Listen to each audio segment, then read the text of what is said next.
atasimama akinena ushuhuda katika jina la Yesu. Ninaomba kuamini. Amen. Mzee wangu, miguu inasumbua. Kwa hiyo ukaamua, uliteguka, ukaamua uongeze kamguu kingine. Sawa sawa. Kwa hiyo haka, hebu tembea nikuone. Nione ulivyoteguka.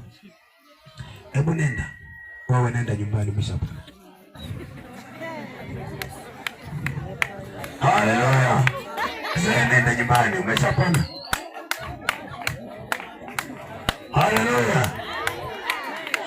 Kuna mengine sio ya kuomba sana, ni ya kuamuru tu. Bwana Yesu asifiwe. Amefanyaje? Amepona kwa jina la Yesu. Haleluya. Huo ni mwaka mwingine kabisa. Mzee,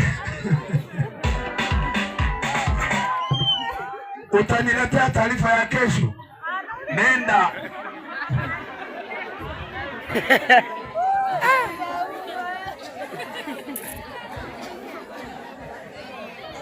Wewe, yuko wapi mdogo wako? Anaendeleaje? Yuko Mbeya. Unaona mzee anapiga msele tu, maisha yanaendelea.